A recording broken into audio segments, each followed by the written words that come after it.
You're watching NBC-17, proud to serve Raleigh, Durham, Fayetteville, Goldsboro. Now, NBC-17 News at 5:30. An early morning fire rages at a Raleigh car dealership. We'll have the details. A wild shootout at a Johnston County pharmacy after a man busts in demanding drugs. Hear the story coming up. And the battle over patients' Bill of Rights takes another step on Capitol Hill. Now the president says he'll step in with his own decision. That and more today, Friday, July 16th, 1999. Good morning, I'm Sharon Delaney. And good Friday morning, I'm Dave Osterberg. Back from the beach, we had a great time out there, and luckily when we came back in yesterday, it's nice. And does today look the same? Yeah, a lot better after we get through the fog. You know, we came back from the beach without a tan, though. That's what I'm upset about. Outside this morning, we do have a lot of problems with fog, folks. In fact, dense fog advisories have been issued for just about everybody in the viewing area, with the exception of our friends in Person County, although you'll probably see a little bit of fog as well. Visibilities have been down near zero in some cases in the Sandhills, so please be careful. And once the fog burns off, we should have a very nice day. Temperatures getting back to normal. In fact, highs today about 89 or so. So early fog, then sunshine, and the whole weekend looks nice. I've been waiting to say this. We'll talk more about that. Normal temperatures, too. Yeah, big time. All right, Dave, we'll see you in a few minutes. And on news this morning, Raleigh firefighters remain on the scene of a 2-alarm fire in North Raleigh. It broke out early this morning at a Cadillac dealership in the 2600 block of Wake Forest Road, right near Creekside and Industrial Drives. We're told the fire started in the service center of the dealership. Police blocked off both Creekside and Industrial Drives. There's no word if they're open at this time. We'll have more information as it becomes available. A wild shootout at a small-town drugstore leaves 2 people injured. It happened last night in the Johnston County town of Four Oaks. Police say an armed man walked in demanding drugs, but the 70-year-old pharmacist behind the counter also had a gun. And as NBC-17's Heidi Deja reports, he was ready to defend himself. Their lives couldn't be further apart, yet they came face to face in an explosive shootout at this neighborhood pharmacy. Longtime pharmacist Lee Carter is well known in the community. Close friend, we've been to ball games together. Well respected and not one to mess with. He was robbed several years ago here, and the man got a drop on him, and he didn't do anything. And I think he made up his mind if it ever happened again, he would defend himself. He wouldn't take it. The suspect was carrying a .22 revolver. Joe Franklin Edwards, police believe, is a 54-year-old junkie. They found prescription pills, a spoon, and drug paraphernalia in his car, a car parked behind 2 other nearby pharmacies. Police say Edwards, wearing a wig and sunglasses for disguise, tried to rob Carter Pharmacy, demanding not money, but a laundry list of drugs. Drugs such as Valium, Demerol, morphine, and some other drugs I couldn't even pronounce. But the 54-year-old suspect with a long criminal history was no match for the feisty 71-year-old Carter, who drew his weapon first. Chief Topping says the men struggled. Edwards was shot at least 6 times, Carter once. He's 71 years old, but you'd never know it. He's in fine shape, and you just have to know Mr. Carter to understand it. Both men were transported to Duke. Chief Topping says Lee Carter's injuries are not life-threatening. His 4 children have been notified. Edwards is in much more serious condition. In Four Oaks, Heidi Deja, NBC-17 News. As for Edwards' criminal record, police tell NBC-17 it includes forgery, larceny, and car theft. He's also escaped several times from correctional facilities in our area. Violence erupts in North Raleigh as a man is shot and killed outside a home. Now police are searching for the suspects who stole a neighbor's car to get away. NBC-17's Jim Grimes has details.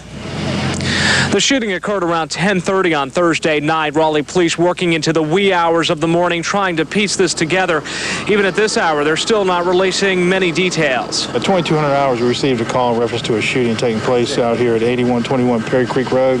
Police say when they arrived, the victim, a young man, was found shot in the chest. He was taken to the hospital where he later died. Witnesses tell police that 2 men may be responsible. Both of them, however, got away in a neighbor's car. They did take a 1997 Ford Explorer, blue in color, which we were looking for from a citizen in the neighborhood out here. Police say the men are still considered armed and dangerous. Again, police are searching for a 1997 blue Ford Explorer, North Carolina plate number MST 9828. And right now we're working on some leads and we'll be following them up. Investigators have still not released the name of the victim. They say he received life-threatening injuries. There's still no motive, and police are still searching for 2 suspects. Reporting in North Raleigh, Jim Grimes, NBC-17 News. In Washington, an impassioned plea from Colorado high school students to Congress: pass stricter gun control laws. The students include a group from Columbine High School, the scene of the worst high school shooting in U.S. history. Guns in the wrong hands kill people. One day in April, they killed 15. The students want stricter gun laws in place before they return to school next month. The group mobilized in June when the House failed to pass gun control legislation. The students have an ally, President Clinton, who told them he would veto any bill that would weaken gun laws. He also told members of Congress to listen to the most important lobbyists, these children. The students took the president's advice and broke into small groups who met with members of Congress and asked them why they vetoed against stricter gun control laws. Elsewhere in Washington yesterday, lawmakers gave themselves a $4,600 pat on the back. The House yesterday overwhelmingly approved that salary increase. They also voted to double the president's salary to $400,000. The raises go into effect in January. A congressional pay hike hasn't happened in a year and a half, and the president's salary has not increased since 1969. State lawmakers returned to Raleigh Monday to decide whether voters should have a say in the university bond issue. UNC administrators will lobby hard this weekend for a smaller package than the $1.2 million plan proposed in the House. They're pushing for a $660 million package for construction at state universities and $150 million for community colleges with no voter referendum. Lawmakers plan to adjourn Tuesday with or without a bond deal. Lots of changes are coming to RDU, from where you can park to where you can smoke. We'll have the details coming up. And Senate Republicans passed their version of the Patient's Bill of Rights. See how much protection you will now receive.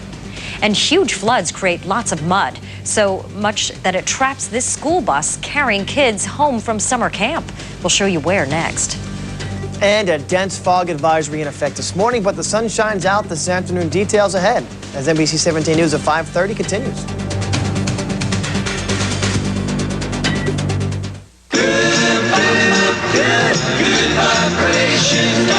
This morning, the Beach Boys bring the surf sound to the summer concert series live outside Studio 1A, where you never need a ticket. All you need is today.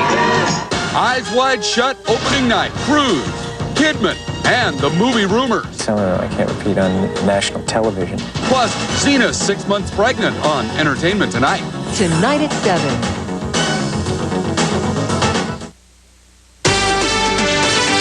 You are watching NBC-17. Now, NBC-17 News at 5:30 continues. Phoenix police spent the day rescuing trapped motorists, including these school children who got stuck in the washes that have been raging down city streets inside their school bus. Police had set up flood barricades, but the bus driver says they weren't up when she picked up the kids, only when she returned. Several special needs children were on board. There's no word if the bus driver will be ticketed for going around the barricade. They're okay, though, which is good. And they're getting all kinds of rain out there. Even places like Las Vegas getting heavy rain, more floods out in the desert Southwest. That's crazy for that area. It is, and we saw some rainfall, a couple inches since last week, and now we're starting to get some sunshine back. Good. We do have one problem to deal with over the next few hours, and you can kind of picture it there. That's one of our lights outside, and doesn't look like a flying saucer or anything.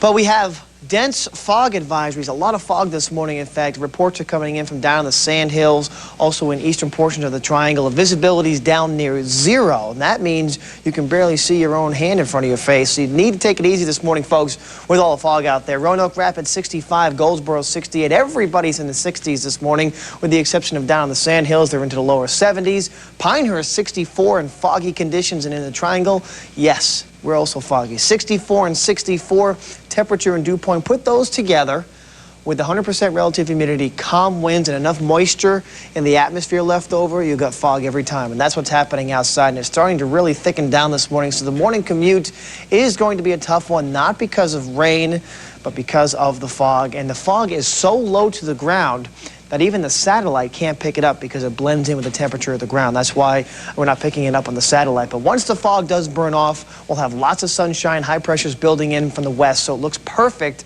after, say, 10 or 11 o'clock this morning. Temperature-wise, anywhere from 64 here to 72 in Columbia, South Carolina, 63 in Asheville. We're finally back to seasonable temperatures, and today will finally make it feel much warmer, too. I think today's highs will actually make it into the upper 80s or so. Ozone forecast for today, bringing up a notch. We're in the moderate category.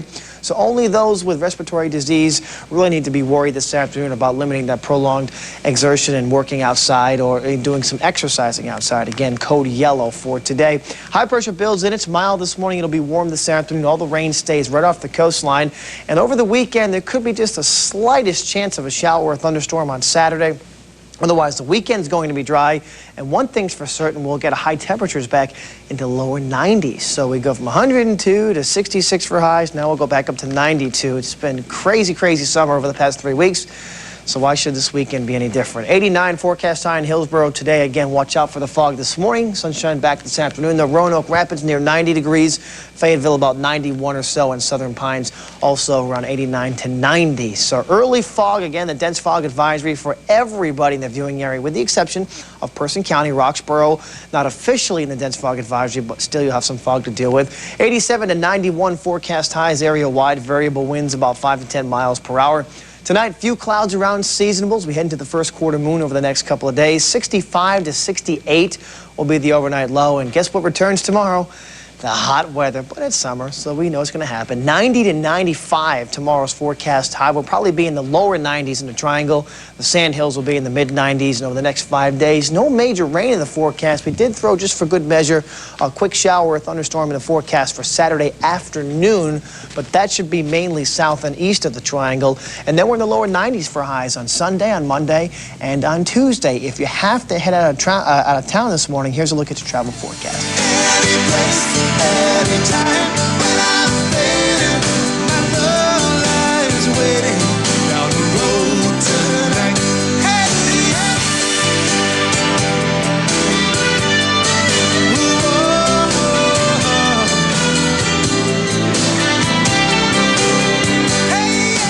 This morning, Senate Democrats call the new Patients' Bill of Rights a victory for the insurance industry and a loss for the American people. Last night, Republicans approved their version, saying it will protect without wrecking the federal health care system. NBC's Jim Hanchett shows us what's next and explores what's included in this bill in this morning's Health Watch. The votes are 53 ayes, the noes are 47. With every Democrat voting no, Senate Republicans pass what they call the Patients' Bill of Rights Plus. It gives tax breaks to the self-insured and expands coverage for mastectomy patients and emergency care. It is going to mean better health care. It's going to mean greater access to health care. It's going to mean more freedom. But it doesn't allow patients to sue their HMOs if they get lousy care. That was the centerpiece of the Democrats' version of a Patient's Bill of Rights. I can barely afford insurance now. And it was the target of an ad campaign developed by the HMOs. The insurance industry won, American families lost. So what happens next? Well, the House will take up the issue, and Democrats say if there are no changes, the Republican bill will never become law. President Clinton will veto it in a minute. It has zero chance of going past his desk because it's a fraud. Then the debate, the ads, the complaints from patients will have served only to set up HMO reform as an election issue next year. Jim Hanchett, NBC News, Washington. The final vote was 53 to 47. All Democrats voted no, along with 2 Republicans, Senator Chafee of Rhode Island and Senator Fitzgerald of Illinois. Wearing soft contacts to bed could increase your chance of developing potentially blinding eye infections. Researchers say soft contact users are 3 times more likely to develop infections in their corneas than hard lens users. But a new study says people who sleep in their soft contacts are 20 times more likely to develop infections. This is the first extensive study of soft contact lenses since disposable lenses came out 10 years ago. It's now 5:46. Time for a look at the hour's top stories. Raleigh police say another woman has claimed to be a victim of an alleged sexual predator. Jonathan Delaney remains in jail accused of attacking 2 girls. Investigators say he tries to lure his victims into this blue van. Police say more victims could be out there. If you or someone you know has been assaulted, call Raleigh Crime Stoppers at 834-HELP. A former nursing home worker faces charges of cutting the rings off a bedridden 85-year-old patient. Orange County police have charged Marcia Brooks with common law robbery. They say the crime happened at the Brithaven nursing home on Monday. Uncle Sam helps bring new business and jobs to downtown Durham. 3 community development corporations will get almost $600,000 in federal funds. The grants will help revitalize main commercial corridors that lead them into Durham.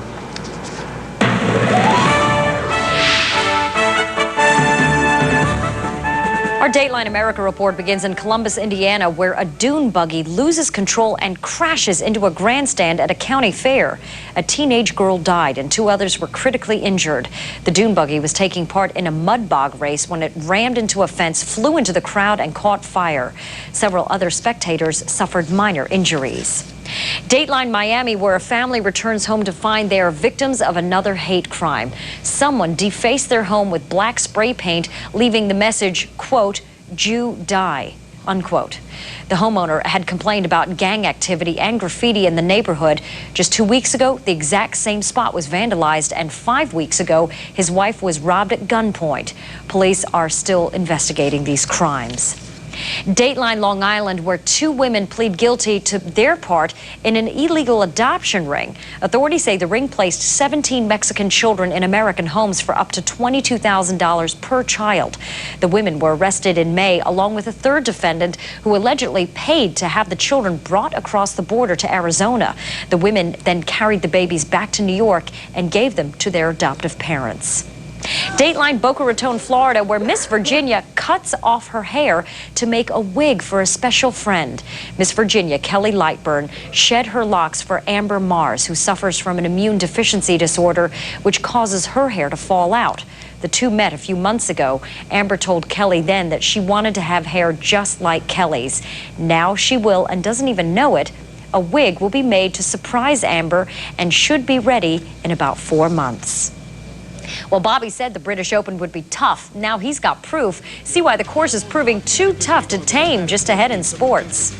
And RDU has a good news, bad news proposition for you. We'll give you details next.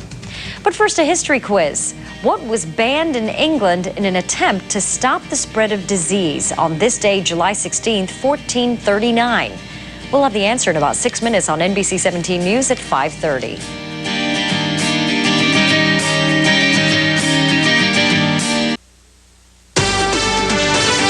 You are watching NBC-17. Now, NBC-17 News at 5:30 continues. If your child wears Reebok shoes, listen up. There's a recall you need to know about this morning. Reebok is recalling all styles of its children's side zip sneakers. The Consumer Product Safety Commission says the shoes have a side pocket pull tab that can be twisted off and could choke your child. The shoes are made in both toddler and child sizes in several different colors. They were sold nationwide from September 1998 through last month for about $35. Return them to the store for a full refund or exchange. For more information, you can call Reebok at 1-800-648-5550 during normal office hours. Head to the airport and you'll find yet another change in where you're supposed to park. Construction crews are about to begin paving Park and Ride Lot 4 at RDU. But first, all the cars there have to move. So the airport has opened Park and Ride Lot 5, which is across the street. It will remain open until the paving is complete. Meantime, that new parking deck near Terminal A will be open sometime after the holidays. And once you get to the terminal, you'll find more changes. The designated smoking areas outside terminal gates will go smoke-free in the middle of December. The airport authority made that decision yesterday. Smoking will be allowed in certain restaurants and cafeterias outside the terminals. More golfers could soon be allowed to drink alcohol at that 19th hole. Yesterday, the State House voted to allow alcohol sales at about 20 golf resorts across the state. Some of them are in counties that don't allow liquor by the drink or alcohol sales altogether. The resorts would be allowed to sell beer, wine, and mixed drinks. Critics say the permits ignore the wishes of local residents. to you. The Olympic basketball qualifying tournament started last night for Team USA. Dream Team, I think, like, number 30 or 50 or something. These guys have been going for a long time. Dream Team USA chock full of guys with North Carolina ties. Tim Duncan, formerly from Wake Forest. USA on the steal. Gary Payton to Duncan. It would be an easy night for USA. How about this steal? Payton to former NC State star Tom Gugliotta, who's wearing the Jason mask from Halloween the 13th. And USA beats Uruguay 118-72. First round of the British Open was so tough yesterday, it made Pinehurst look like, well, Jungle Land putt-putt. Tough stuff at Carnoustie. In fact, it was so tough just getting there, players had to fly in via chopper, just that remote. All right, here's your leader, Rodney Pampling from Australia, an unknown. No one's ever heard of him. Eagle on 14. Look at the rough, Sergio Garcia. He shot an 89, 18 over. They call him El Nino. Out of the trap, Joe Azoki. No, wouldn't go. Listen to Tiger Woods. 60 yards to the hole. Come on, guys, watch your cameras. Come on. Jesus Christ. Tiger Woods would recover, and he would recover with, no, not a birdie, but a par. And he thinks that he would finish at 3 over. Shot of the day comes from Santiago Luna from way out on number 10, the second shot. And Luna's incoming will land once, twice, roll, and sink right in the hole. As we pan back to Luna on the course, he's loving it. In fact, he drops over, he's so happy. So we take a look at the leaderboard. Rodney Pampling, former groundskeeper from Australia, Langer, Dunlop, Matisse, Woods, Love, and Stewart, +8. All right, it's Friday morning. The weekend is here. Time again for another installment of Estel's Extras. So we take a look, and as always, this is a fresh batch of extras. In fact, feel free to pull up an easy chair and relax.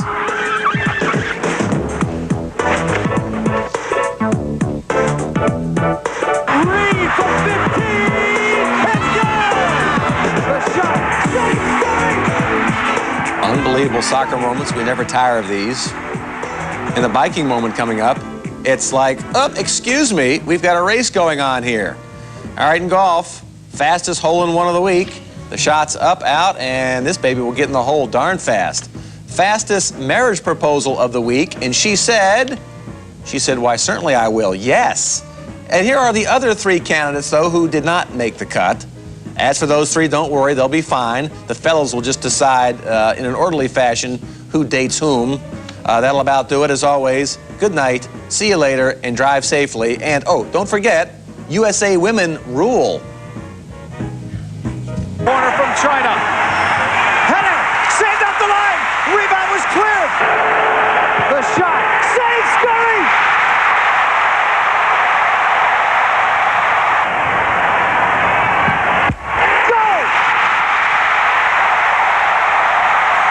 That'll do it for another edition of Estel's Extras. One can never tire of those highlights. That'll do it. As always, check us out tonight at 5 and 6 for all your day sports. We'll see you then.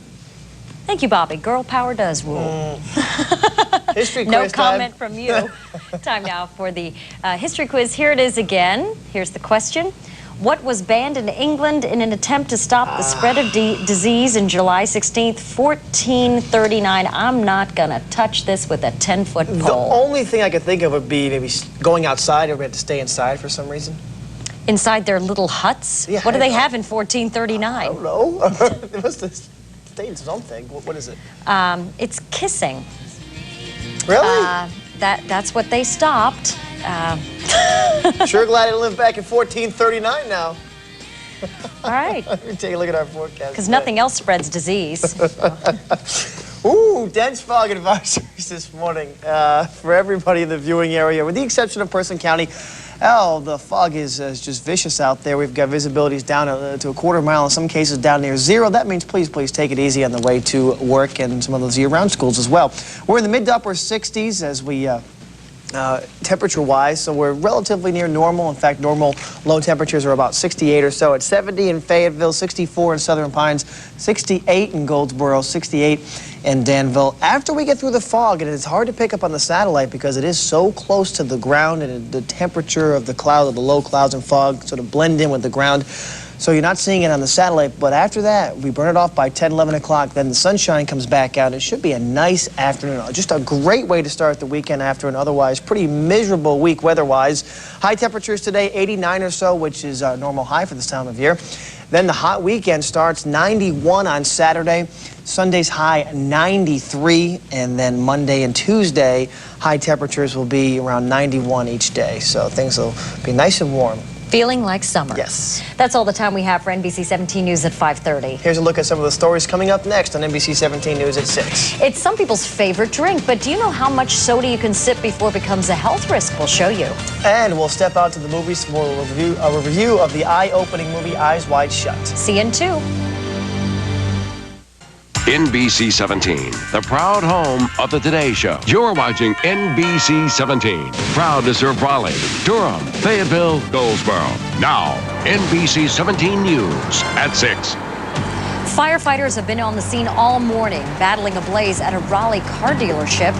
And a windfall of money gives encouragement to Durham leaders as they make plans to revitalize their downtown. That and more today, Friday, July 16th, 1999.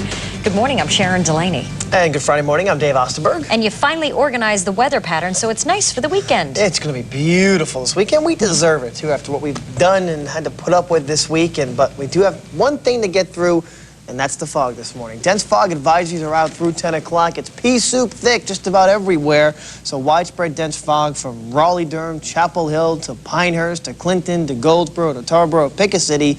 You're dealing with fog. That should burn off by about 10 o'clock or so. The strong July sunshine should bring our temperatures from the mid-60s where they are now all the way back up into the upper 80s to near 90 degrees yesterday. Got a little sunshine back in the afternoon, and it didn't take much to bring our temperatures into the lower 80s, so we'll beat that by about 5 to 8 degrees this afternoon. Most of the clouds and the showers are staying well to the south, and they should stay there for the weekend. So it looks beautiful. Your daily planner, 9 o'clock, 73. Again, watch out for the fog, then sunshine, lunchtime, and as you drive home, clouds and sun with a high of about 89 or so in the triangle. That's beautiful. Yeah, sounds nice. Yep. All right, thanks, Dave. In our news this morning, Raleigh firefighters remain on the scene of a 2-alarm fire in North Raleigh. It broke out early this morning at a Cadillac dealership in the 2600 block of Wake Forest Road, right near Creekside and Industrial Drives. We're told the fire started in the service center of the dealership. Police blocked off both Creekside and Industrial Drives. There's no word yet if they're open at this time. We'll have information as it becomes available. Raleigh police say another woman has claimed to be a victim of an alleged sexual predator. Jonathan Delaney remains in jail on $1 million bond, accused of attacking 2 girls. Investigators say he tries to lure his victims into this blue van. Police say more victims could be out there. If you or someone you know has been assaulted, call Raleigh Crime Stoppers at 834-HELP. And Raleigh police also want you to use that number in case you have any information that can help them find a kidnapper. Investigators tell NBC-17 Monday this man forced a woman who worked at Fuller Elementary School to drive her car to Morrisville. She was assaulted, then abandoned. The suspect took her car and was last seen at Capitol Boulevard department store Monday night. The car was found Tuesday morning near NC State. 2 New York women have pled guilty to being part of an illegal adoption ring that placed Mexican children in American homes. Authorities say the ring placed 17 kids for up to $22,000 per child. Arlene Reingold and Arlene Lieberman admitted yesterday to breaking immigration laws in exchange for having conspiracy charges dropped. Federal agents arrested the women and a 3rd defendant in May. A former nursing home worker is in the Orange County Jail this morning accused of stealing jewelry from one of the facility's patients. Police say Marcia Brooks cut the wedding rings off a bedridden 85-year-old patient. Officers found the rings at a pawn shop at a nearby town. The alleged theft happened at the Brithaven nursing home on Monday. Investigators say Brooks had been fired from his job there. He's now charged with common law robbery. Meantime, a new nursing home facility is coming to southwest Wake County. Rex Healthcare held a groundbreaking yesterday for a 107-bed home in downtown Apex. Nearly a third of the beds will be reserved for patients with dementia and Alzheimer's disease. Builders say with the population boom comes a greater need for elderly care. We have very few people in Wake County who are over 65, around 50,000, but that number is growing dramatically. All the people that have moved in get older every year, and soon it will be close to the national average or maybe even above the national average of those who are elderly. The nursing facility is scheduled to open in the summer of 2000. Durham leaders are celebrating today a $600,000 windfall to help revitalize the downtown area. The federal money will help bring new life to commercial areas leading into Durham. NBC-17's Jim Grimes has the story. It's perhaps one of the single biggest renovation projects in Durham's history. The Bulls Stadium, old tobacco buildings, now places where families, fans, and even businessmen like Tariq Johnson come during game nights. More people are coming to Durham. It's more active. It's been more active. You know, in the last few years since the ballpark opened, it's been a lot. It's brought a lot more people here. Now there's news things are going to get better. The federal government will give the city more than $600,000 to fix up areas in and around downtown. Places like East Main Street, where this Goodwill Industries building will be transformed into a Latino grocery store.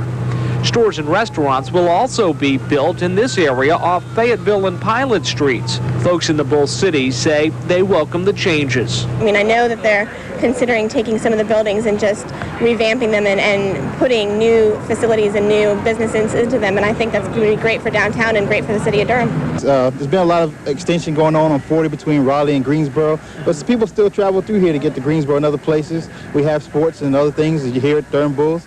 It's crowded tonight on a Thursday night. I mean, a lot of people like to see a lot of things downtown. The money will also go toward